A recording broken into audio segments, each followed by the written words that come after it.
Netanyahu के घर पर हमले का बदला शुरू हो गया है। दक्षिण लेबनान में भीषण हमला किया गया है। आईडीएफ ने 10 टन बारूद बरसा दिया लेबनान की धरती पर। बड़ा विस्फोट महाइबेब गांव में ये बारूदी धमाका हुआ है। ये देखिए तस्वीरें, साउथ लेबनान को कैसे इस बड़े धमाके के जरिए दहला दिया गया।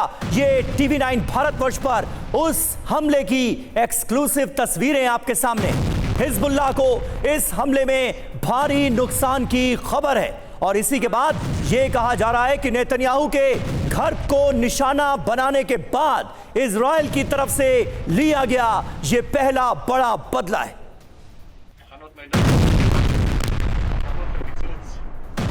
और देखिए एक और बड़ी खबर, हिजबुल्लाह पर हमले का एक और वीडियो आपको दिखाते हैं। एडवांस फोर्स की टनल को कैसे तबाह किया गया आपके सामने। आईडीएफ ने 10 टन बारूद से टनल को उड़ा दिया, ध्वस्त कर दिया। बेंजामिन नेतन्याहू पर हमले की कोशिश के बाद यह बड़ा हमला है जिसको अंजाम दिया गया आईडीएफ की तरफ से।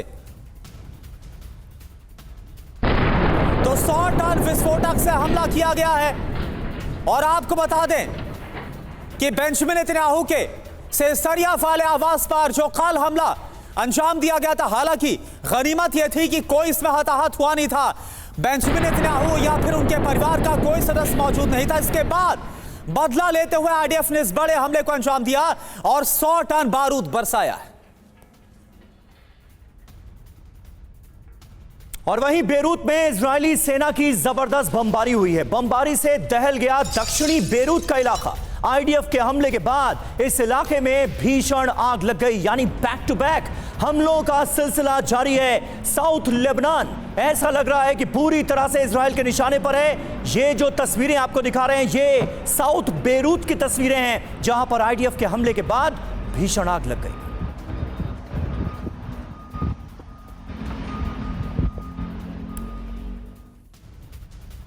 और जैसा कि सभी जानते हैं कि इजराइल ईरान पर हमला करेगा और ईरान से बदले को लेकर एक बड़ा खुलासा हो रहा है कि कैसे इजराइल हमला करने वाला है। बड़ी खबर आप देखिए, अमेरिका के 2 खुफिया दस्तावेज लीक हुए हैं। अमेरिकी खुफिया दस्तावेजों में हमले की पूरी जानकारी, पूरा ब्लूप्रिंट है। अमेरिकी दस्तावेजों में हमले की तारीख बकायदा मेंशन है। 1 अक्टूबर के हमले का जवाब देने की तैयारी कैसे की जा रही है, यह सब कुछ इस दस्तावेज में है। और अमेरिकी खुफिया एजेंसी की तरफ से ये दस्तावेज लीक हो गए और अब पूरा जो प्लान है वो ईरान के खिलाफ कैसे इजराइल हमला करेगा वो पूरी दुनिया को पता चल गया। और इसके बाद मिडिल ईस्ट में हड़कंप मचा हुआ। ये वही दस्तावेज है जो इस वक्त हम आपको दिखा रहे हैं।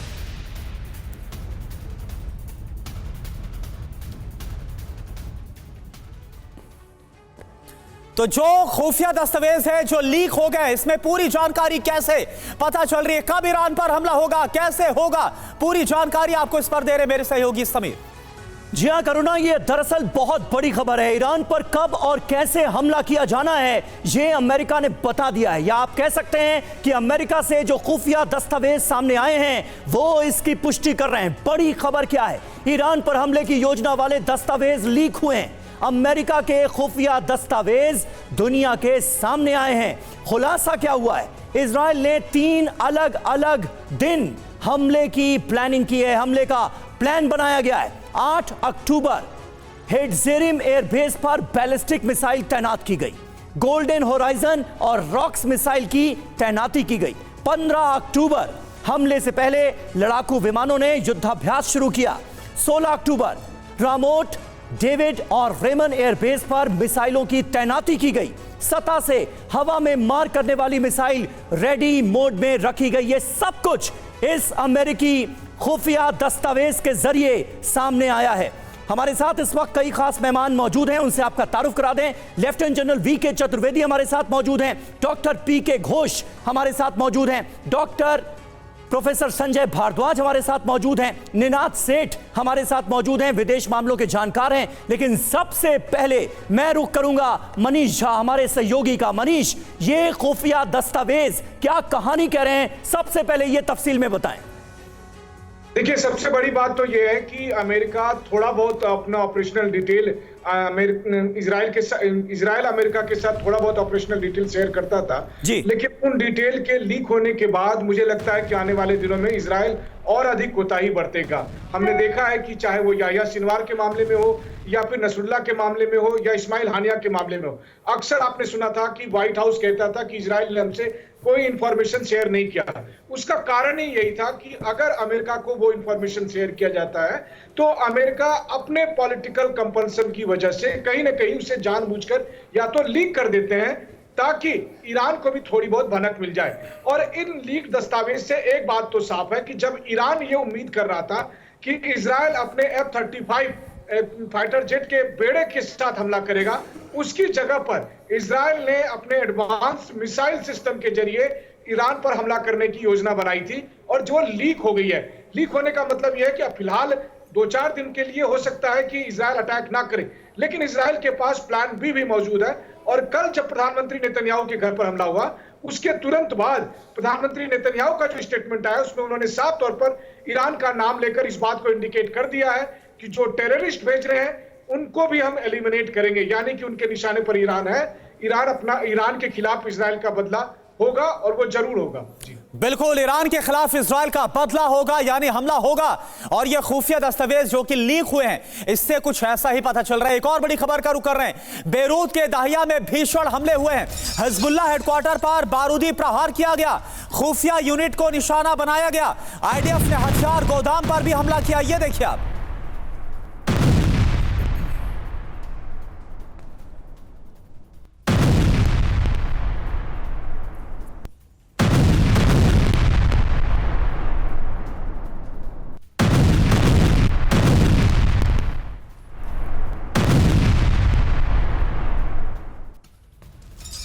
और एक और बड़ी खबर है, बेरूत में फिर इजराइल का हमला हुआ है। 12 घंटे में 6 बार दहल गया बेरूत। हिजबुल्लाह के गढ़ को चुन चुन कर इजराइल बना रहा है निशाना। ये खबर सामने आ रही है, आईडीएफ की तरफ से यही दावा किया जा रहा है। ये तस्वीरें आप देखिए किस तरह से 12 घंटे में बैक टू बैक एक के बाद एक 6 बार बड़े हमले अंजाम दिए गए हैं बेरूत के अंदर।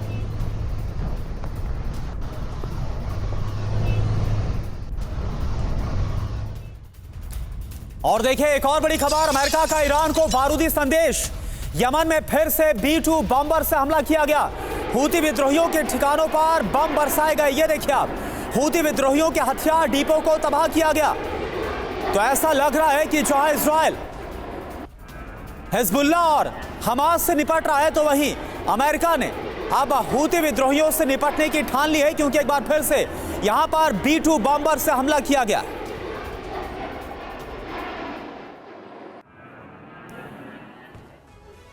तो यमन में लगातार अमेरिका एक्टिव नजर आ रहा है। यमन में अमेरिकी बॉम्बर, ईरान में विध्वंस का डर। जो पूरी खबर है वो जरा आप समझ लीजिए। मिडिल ईस्ट में अमेरिका ने B-2 बॉम्बर उतार दिए और ये कोई पहला मौका नहीं है। 3 दिन में 2 बार यमन में B-2 बॉम्बर ने हमला किया है। यमन में हूती विद्रोहियों के ठिकाने तबाह किए जा रहे हैं। 8 साल बाद B-2 बॉम्बर का दूसरी बार इस्तेमाल किया गया है और यमन को लेकर, हूती रिबल्स को लेकर अमेरिका के इरादे बहुत खौफनाक नजर आ रहे हैं। और जिस तरह से B-2 बॉम्बर्स का इस्तेमाल किया गया, मायने आप समझिए, ईरान और उसके प्रॉक्सी संगठनों को बारूदी संदेश दिया गया है। इजराइल पर हमला करने वाले तबाह हो जाएंगे, यह साफ तौर पर बताया जा रहा है। इजराइल के दुश्मन कहीं भी हों, उन्हें बख्शा नहीं जाएगा, उन्हें छोड़ा नहीं जाएगा। वीके चतुर्वेदी सर, ये जो हमले हो रहे हैं, एक तरफ जो हिजबुल्लाह और हमास का फ्रंट है वो ऐसा लग रहा है कि इजराइल ने संभाल रखा, और दूसरा जो फ्रंट है वो अमेरिका ने संभाल लिया है। क्या स्ट्रेटेजी, क्या रणनीति इन हमलों में आपको नजर आ रही है? करुणा, आपने बिल्कुल सही कहा कि हमास को और हिजबुल्लाह को इजराइल डील कर रहा है और हूतीज़ को अमेरिका डील कर रहा है, इसमें कोई शक नहीं है। और इन्होंने क्लियर कट अपनी बाउंड्रीज बना रखी हैं। तीनों संगठन जो भी हैं, ये तीनों नॉन स्टेट एक्टर्स हैं जो कि ईरान के द्वारा सपोर्टेड हैं। स्ट्रेटजी जो मैं समझता हूँ वो है, एक तो वॉर वेजिंग कैपेबिलिटीज़ को डिस्ट्रॉय ख़त्म करना, जैसे कि लॉजिस्टिक्स हब हैं, इनके रॉकेट्स हैं, इनके फ्यूल डंप्स हैं, इनके एम्यूनिशन डिपोज हैं, इस सब को बर्बाद करना। और दूसरा विल टू फाइट को ख़त्म करना, जिसमें कि ये लीडरशिप को तबाह कर रहे हैं। हिजबुल्लाह की लीडरशिप को भी उन्होंने बर्बाद किया है, हमास की लीडरशिप को बर्बाद किया है। ये 2 स्ट्रेटजी के साथ वो काम कर रहा है। और अभी जो हमला नेतन्याहू के प्राइवेट होम पर हुआ है, ये बहुत ही डेंजरस सिग्नल है। मैं नहीं समझता कि इसको इन्होंने कोशिश की होगी, गलती से हाइफा में कहीं और जाना चाह रहे होंगे, कहीं और चले गए हैं, क्योंकि इस तरह के जो सिग्नल्स जाते हैं इसका परिणाम बहुत सीरियस होता है, गंभीर होता है, और इसलिए अब ईरान को बिल्कुल सतर्क रहना पड़ेगा। और ये जो अभी आपने बताया कि ये सीक्रेट प्लान वगैरह लीक हो गए, युद्ध में इस तरह की चीज़ें बाय डिज़ाइन भी की जाती हैं, और मैं समझता हूँ it may be it's part of the strategy जिसमें ये लीक किया गया है, और जो एक्चुअल में वो करना चाहते हैं वो कुछ और करना चाहते हैं। ठीक है, मेरा विचार है। ठीक है, बिल्कुल बिल्कुल सर, बने रहे आप हमारे साथ। और देखिए, इस बीच एक अहम खबर, तेल अवीव में फिर भीषण धमाके की खबर सामने आ रही है। धमाके के बाद गाड़ियों में भीषण आग लग गई। तेल अवीव में हमला हुआ है। लेबनान से हिजबुल्लाह के हमले की आशंका जताई जा रही है, और यह हमला बड़ा था। तस्वीरें इसकी गवाही दे रही हैं। इजराइल के तेल अवीव को एक बार फिर दहला दिया गया है। हिजबुल्लाह ने यहां पर रॉकेट से हमला किया है, जिसके बाद की ये तस्वीरें आपके सामने।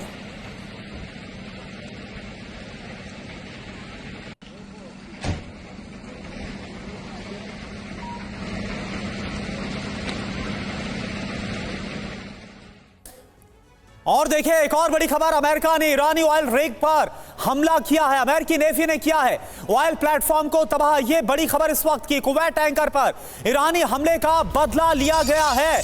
तो देखिए, बहुत बड़ी खबर, अमेरिका ने ईरानी ऑयल रिग पर हमला किया। यह देखिए, उसकी तस्वीर आपको दिखा रहे हैं। अमेरिकी नेवी ने ऑयल प्लेटफॉर्म को तबाह कर दिया। कुवैत टैंकर पर ईरानी हमले का बदला लिया गया है, यह माना जा रहा है। तो देखिए, वो अमेरिका जो इजराइल को मना कर रहा है कि वो उसके ऑयल रिफाइनरीज को, ऑयल डिपोज को निशाना ना बनाए, लेकिन अब खबर यह आ रही है कि अमेरिकी नेवी ने ही ऑयल प्लेटफॉर्म को तबाह कर दिया। कुवैत टैंकर पर जो ईरानी हमला हुआ था, ये उसका रिवेंज माना जा रहा है। समीर घोष साहब, जरा इन तस्वीरों को हमारे दर्शकों के लिए डिकोड कीजिए, और अमेरिका के इस ईरानी ऑयल प्लेटफॉर्म को तबाह करने के मायने क्या हैं, ये हमें बताइए। क्योंकि ये तो जो परिस्थितियां नजर आ रही हैं, ऐसा लग रहा है कि अब बहुत जल्द दो बड़े प्लेयर्स, एक तरफ अमेरिका और दूसरी तरफ रूस, यहां मिडिल ईस्ट में भी जंग में इन्वॉल्व होने जा रहे हैं। जी हाँ, ये तो एक बहुत बड़ा एस्केलेटरी जिसे कहते हैं फैक्टर है। लेकिन मैं एक सेकंड में ये जो आप दो कह रहे थे ना, ये दो दस्तावेज आए हैं, इनके बारे में एक थोड़ा टिप्पणी करना चाहता हूँ, क्योंकि ये मीडिया में आया है और मेरे ख्याल में ये एक डिसेप्शन है, क्योंकि ये एक नेशनल जियोस्पेशियल एजेंसी के द्वारा न्यूयॉर्क टाइम्स के पास आया था ये दो दस्तावेज। और ये नेशनल जियोस्पेशियल एजेंसी के पास कैसे आया? क्योंकि कोई भी देश अपना जो अटैक प्लान्स होता है अपने खुद के उस टॉप लीडरशिप के सिवाय और किसी को भी नहीं बताता।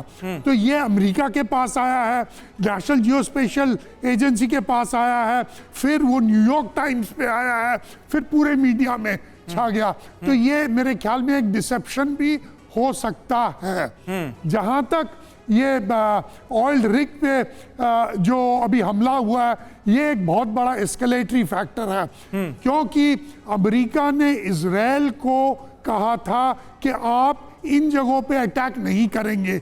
एक तो था परमाणु रिएक्टर्स पे, दूसरा था ऑयल इंस्टॉलेशंस पर। लेकिन अमेरिका ने इस पे अगर खुद अटैक किया है, तो यानी कि सामने सामने अमेरिका और ईरान का एक कॉन्फ्लिक्ट हो सकता है। इसको और थोड़ा हमें देखना पड़ेगा, क्योंकि अगर और हर ये एक ऑयल रिग जो है, डीप सी ऑयल रिग जो है जहाँ पर ये अटैक हुआ है, इसका एक सेफ गार्ड, एक सेफ जोन होता है। यानी कि अमेरिकी युद्धपोत जो है वो सेफ जोन के पास आए हैं और उसके बाद इन्होंने ये अटैक किया है। तो ये एक बहुत बड़ा एस्केलेटरी फैक्टर मैं समझूंगा इसको। बिल्कुल, और ईरान इससे बौखलाकर कुछ और बड़े हमलों को क्या अंजाम देगा, यह अपने आप में बड़ा सवाल। एक और बड़ी खबर, बेंजामिन नेतन्याहू की ईरान को और हिजबुल्लाह को बड़ी धमकी, इजराइल का दुश्मन भारी कीमत चुकाएगा। मुझे और मेरी पत्नी को नुकसान पहुंचाने की कोशिश की गई। जो कल हमला हुआ सीरिया में, बेंजामिन नेतन्याहू की आवाज पर इसको लेकर धमकाया गया। ईरान और उसके प्रॉक्सीज ने बहुत बड़ी गलती कर दी है। हम आतंकवादियों का सफाया करेंगे। यह इजराइल के प्रधानमंत्री की तरफ से डायरेक्ट वार्निंग।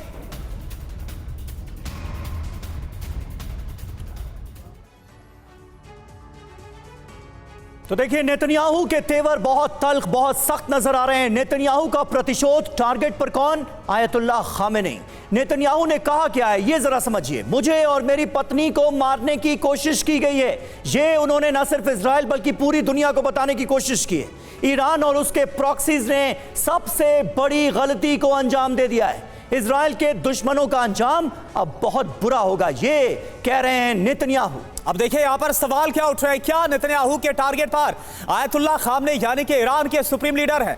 वजह आप देखिए, नेतन्याहू ने हमले के लिए ईरान को जिम्मेदार सीधे तौर पर बता दिया है। बेंजामिन नेतन्याहू अपने दुश्मनों को छोड़ते नहीं है, ये हम सभी को पता है। संजय भारद्वाज सर, देखिए कल जब ये खबर आई थी और जब हमने इस खबर को ब्रेक किया था कि कैसे सीरिया में जो पुश्तैनी घर है नेतन्याहू का, वहां पर हमला कर दिया हिजबुल्लाह ने, तभी इस बात की इंडिकेशन थी कि हो ना हो ईरान का हाथ है और अब कसूरवार नेतन्याहू खुद अपने बयान में ईरान को बता रहे क्या होता हुआ अब इसके बाद आप देख रहे हैं।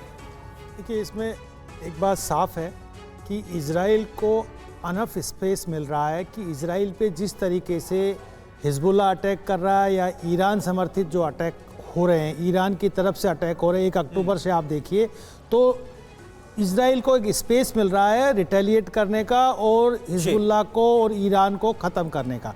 लेकिन एक बड़ा आप मैट्रिक देखेंगे कि मिडिल ईस्ट में चल क्या रहा है और क्यों अमेरिका एक मोर्चा संभाले हुए है और इजराइल दूसरा मोर्चा संभाले हुए है। देखिए, इसमें आप 3 एक्टर हैं, एक ईरान है, दूसरा सऊदी अरबिया है और तीसरा है जो प्रॉक्सीज है। तो आप ये देखिए कि ईरान 2 प्रॉक्सीज को, हमास को और हिजबुल्लाह को इजराइल के खिलाफ समर्थन दे रहा है। लेकिन आप जहां हूती की बात आती है, हूती और यमन की लड़ाई है सऊदी अरबिया से, और सऊदी अरबिया एक तरीके से अमेरिका का जो मिडिल ईस्ट में सिक्योरिटी प्रोवाइडर जो एक नेक्सस है, उसमें सऊदी अरबिया बहुत महत्वपूर्ण है। तो वो नहीं चाहता कि जो हूती है और यमन है वो वहाँ पे मजबूत हो और इससे सीधा जो सऊदी अरबिया का लीडरशिप है उस पर अटैक हो। तो एक तरफ तो मोर्चा अमेरिका संभाले हुआ है हूती के संदर्भ में, दूसरा जो मोर्चा जो आपने कहा इसमें हिजबुल्लाह और जो हमास है उसको इजराइल के माध्यम से खात्मा। लेकिन लास्ट पॉइंट जो मैं कहना चाहता हूं कि जब नेतन्याहू पे अटैक हुआ है, राष्ट्रपति पे अटैक हुआ है, तो एक स्पेस, एक स्कोप दे दिया कि अब खुमैनी बचेगा नहीं, अब अगला टारगेट जो इजराइल का होगा वो खुमैनी होगा। पहले तो राष्ट्रपति चले गए, वो एक्सीडेंट में गए, कैसे गए ये नहीं पता, क्योंकि वो भी एक बहुत बड़े मास्टरमाइंड थे हिजबुल्लाह और हमास के पीछे। और दूसरा जो आइडियोलॉजिकल सपोर्ट देते हैं, जो लॉजिस्टिक सपोर्ट देते हैं इन प्रॉक्सी को, वो खुमैनी है। और खुमैनी का खात्मा हुआ, ईरान का खात्मा हुआ, ईरान में निश्चित रूप से बदलाव आएगा। और ये सारा जो गणित चल रहा है इसमें सऊदी अरबिया, इसमें इजराइल, अमेरिका साथ में, लेकिन ईरान को जो बैकिंग हो रहा है वो भी मान के चलिए कि चाइना और रशिया शांत नहीं है, वो बहुत मजबूत है। और एक और मैं पॉइंट आपके सामने लाना चाहता हूँ, हूती जो है कोई बहुत ज़्यादा आइडियोलॉजिकली ईरान से लगा हुआ नहीं है, वो लॉजिस्टिक सपोर्ट देता है। हूती अपने आप में बहुत एडवांस है मिसाइल्स में और ड्रोन में, और अमेरिका को एक खतरा है कि वो एडवांस में इतना एडवांस है तो सऊदी अरबिया को सीधा आँच पहुँचा सकता है, रेड सी में वो अटैक कर सकता है अमेरिकन को। तो कई जो इक्वेशन एक साथ चल रहा है, ये कहीं पर नहीं लगता कि कुछ खात्मा, कुछ रुकावट आएगा, कुछ युद्ध थमेगा। ये मुझे लगता है और ज्यादा बढ़ेगा और इससे क्या होगा कि इजराइल को स्कोप मिल रहा है कि अपना परमानेंट। ये संजय जी आपने महत्वपूर्ण बात कही और रेड सी के जो समीकरण है वो आपने हमारे दर्शकों के सामने रखे, और हूती रिबल्स और सऊदी अरब के बीच ये जो एक तरह की कवायद चल रही है इसका आपने बहुत अच्छे से खुलासा किया। इस बीच एक अहम खबर, हिजबुल्लाह ने वॉर वीडियो जारी किया है। वॉर वीडियो के जरिए इजराइल को धमकाया गया है। 80 रॉकेट से इजराइल पर हमले का वीडियो जारी किया गया है। यानी हिजबुल्लाह इस तरह के वीडियोस जारी करके ये बताने की कोशिश में है कि अभी भी उसकी ताकत खत्म नहीं हुई है और वो इजराइल को आघात पहुंचा सकता है। TV9 भारतवर्ष पर ये एक्सक्लूसिव वीडियो हम आपको दिखा रहे हैं। 80 रॉकेट्स एक साथ इजराइल पर दागे गए हैं और बाकायदा इस वीडियो को जारी किया गया है हिजबुल्लाह की तरफ से।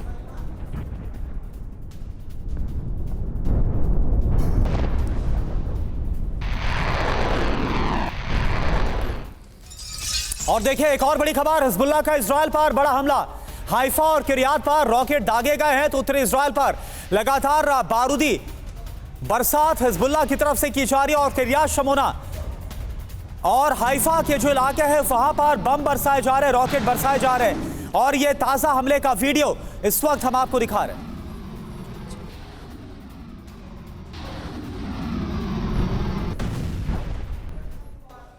और हमारे साथ तमाम खास मेहमान मौजूद हैं। निनाद सेठ जी, आप किस तरह से देखते हैं जो इक्वेशंस बनते हुए नजर आ रहे हैं, वो क्या अब इस बात की गवाही दे रहे हैं, इस बात की तस्दीक कर रहे हैं कि जंग अपना दायरा और बढ़ाने वाली है? कहां तो हम ये उम्मीद कर रहे थे कि अब शायद याह्या सिनवार के मारे जाने के बाद जंग खत्म हो और थोड़ा सा युद्ध विराम हमें नजर आए, लेकिन स्थितियां तो कुछ और ही नजर आ रही हैं।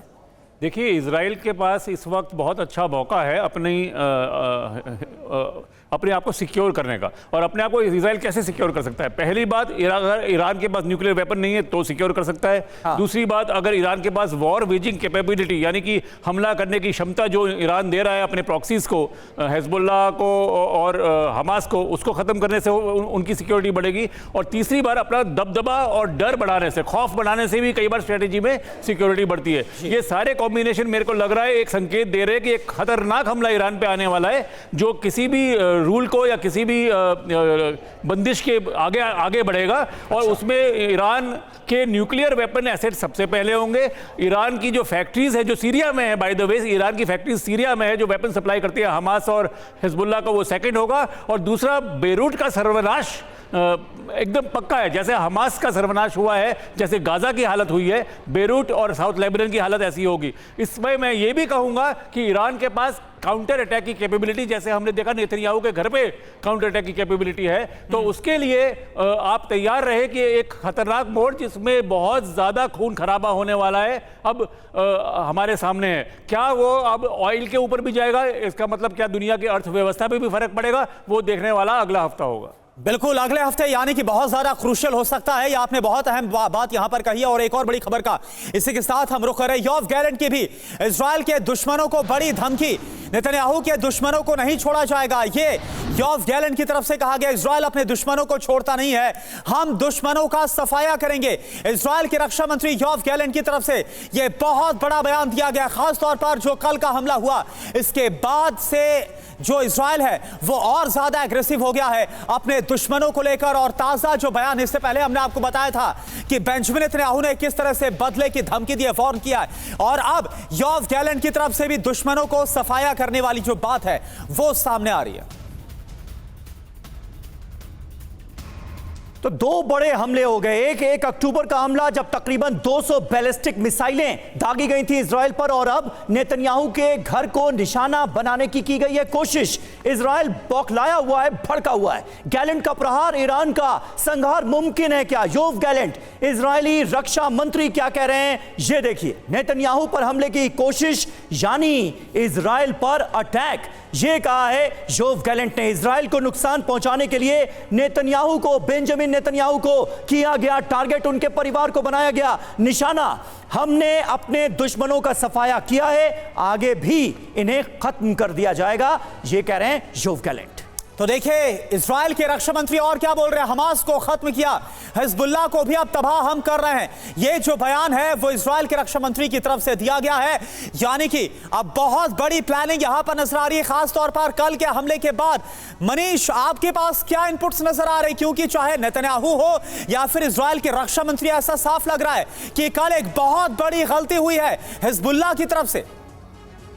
देखिए, याह्या सिनवार और नसरुल्लाह के मारे जाने के बाद इजराइल के लोगों को यह लगता था कि उसके जो मुख्य दुश्मन है वो खत्म हो चुके हैं और वो अब सुरक्षित हैं। ऐसी स्थिति में इजराइल के प्रधानमंत्री के घर पर हुए हमले के बाद ये संदेश इजराइल के एक एक व्यक्ति तक गया है कि अभी भी हम सुरक्षित नहीं हैं।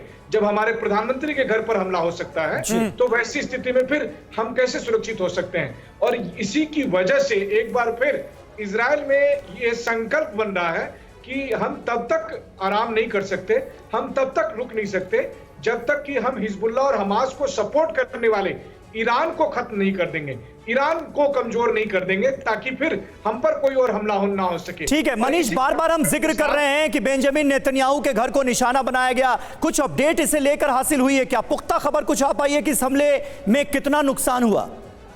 देखिए, इस हमले को लेकर जो आधिकारिक बयान दिया गया उसके मुताबिक उस वक्त जब ड्रोन बेंजामिन नेतन्याहू के घर के पास पहुंचा था, हाँ। तो उस वक्त प्रधानमंत्री नेतन्याहू और उनकी पत्नी सारा नेतन्याहू दोनों वहां पर नहीं मौजूद थे। उनके तुरंत बाद जो उनका वीडियो आया है और उस वीडियो का जो बैकग्राउंड देखे तो उससे लगता भी है वो सेसरिया की जगह उस दिन जेरूसलम में थे, क्योंकि उनके पास 2 रेजिडेंस है। तो जेरूसलम में जो प्रधानमंत्री आवास था वहां पर उस समय वो मौजूद थे, इसीलिए वो बच गए। दूसरी बात यह है कि उनके बिल्डिंग को नुकसान कितना पहुंचा है ये उन्होंने भले ही एडमिट नहीं किया, लेकिन वहां पर मौजूद तमाम पुलिस के वैन या एम्बुलेंस और दूसरी चीजों से ये लगता है कि बिल्डिंग को नुकसान पहुंचा जरूर है, और ऐसी स्थिति में सेसरिया वाले घर में दोबारा अभी वो नहीं पहुंचे हैं। ठीक है, बिल्कुल मनीष, बने रहे आप हमारे साथ। और इस बीच अहम खबर, हिजबुल्लाह के हथियारों का जखीरा बरामद किया गया है। आईडीएफ को यह कामयाबी मिली है, आईडीएफ को ग्राउंड ऑपरेशन में ये सारे हथियार मिले हैं। हिजबुल्लाह के ठिकाने से भारी मात्रा में हथियार बरामद हुए। ये देखिए तस्वीरें, आईडीएफ ने इन हथियारों की रिकवरी की है, बरामदगी की है, उसकी तस्वीरें इस वक्त आपके सामने हैं। ये वो हथियार हैं जिनका इस्तेमाल हिजबुल्लाह के लड़ाके करते हैं।